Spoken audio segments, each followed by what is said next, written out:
Listen, last time we talked about the first link, the 11 seconds where you either pause or you drift. Today we're going deeper because people keep asking the same question. How do good people become the villain in their own story? Not cartoon villain, not evil laugh villain. I mean the version of you that looks back one day and thinks, I don't even recognize myself. Here's the uncomfortable truth. Most bad outcomes don't start with bad intentions.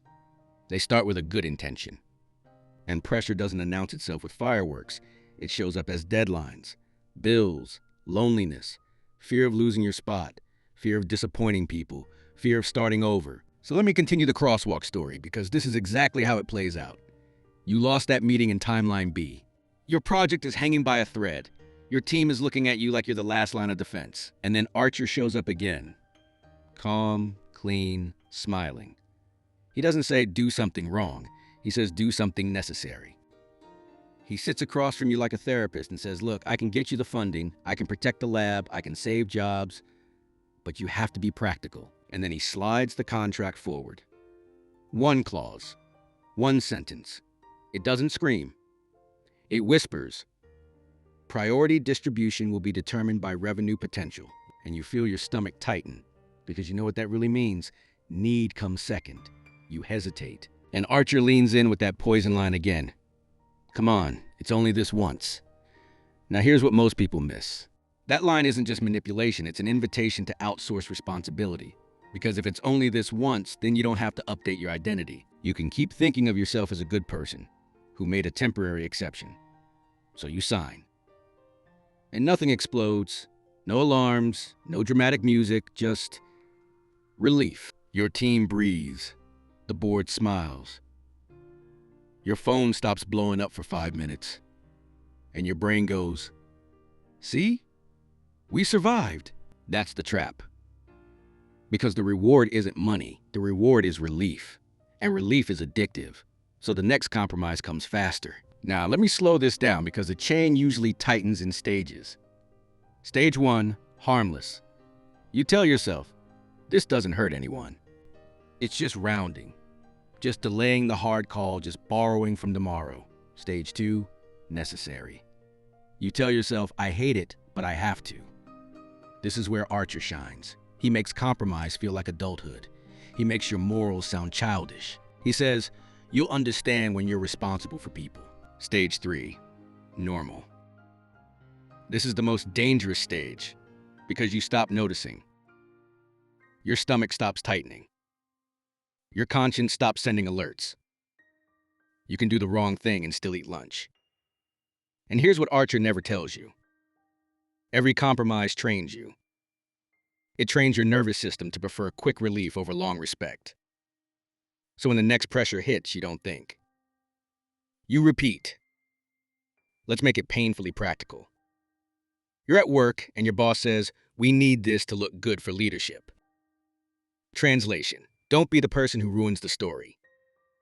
Your mouth opens and the lie almost walks out by itself. Archer whispers, just this once, keep your seat. Or money. You're behind. You see the shortcut. The shady client. The quick flip. The everyone does it opportunity. Archer whispers, you can be ethical when you're stable. But stability never comes from poison. Or relationships. You're tired of the fight. So you swallow your truth. You apologize when you didn't cause the problem. You accept disrespect because you don't want to start over. Archer whispers, peace at any price. But peace you buy with your voice turns into quiet resentment. And notice the pattern. Archer always sells comfort today. He always charges your identity tomorrow. So here's a quick test. If you hear yourself saying any of these lines, you're in the chain. It's not a big deal. No one will know. I'll fix it later. I don't have a choice. This is just how it works. Those are not facts. Those are escape routes. Now what happens when you keep taking them? You don't just lose outcomes. You lose internal trust. You start waking up and negotiating with yourself. I'll focus today. You don't. I'll stop doing that. You don't. I'll be honest next time. You aren't. And your brain stores that pattern as evidence. We can't rely on us. So the real goal of this series is simple. Make you someone you can trust again.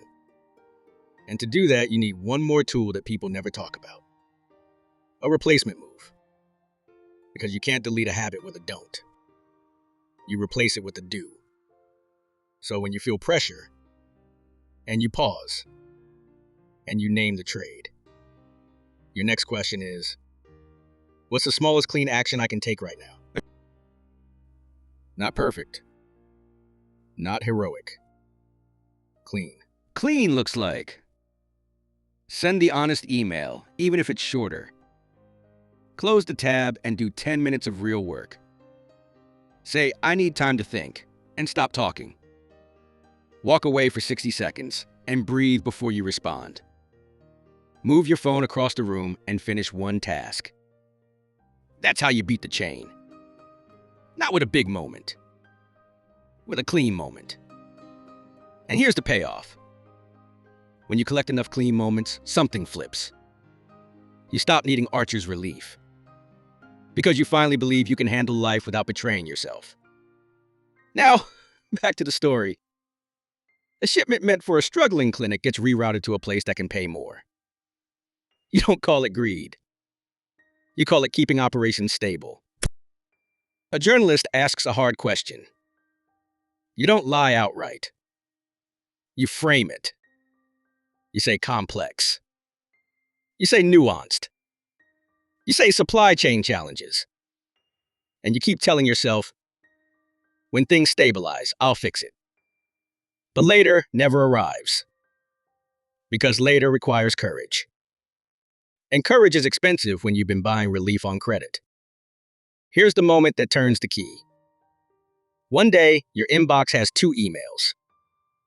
Email 1 is from a donor. Thank you, we're increasing our support. Email 2 is from a nurse in a heat-baked clinic. We ran out. A child died. Please tell me this wasn't preventable. Read that again. A child died. Now listen carefully, because this is where most people break. You want to rewind. You want to say, that's not me. You want to blame the system. You want to blame Archer. You want to blame the board. You want to blame the storm. And yes, systems matter. But the villain origin is always personal at some point. It's the moment you decide to protect your image instead of facing the truth. So what do most people do? They double down. Not because they're evil. Because shame makes them defensive. Shame says if you admit this, you'll collapse. So you build a story that lets you stand. You start saying things like, we did everything we could.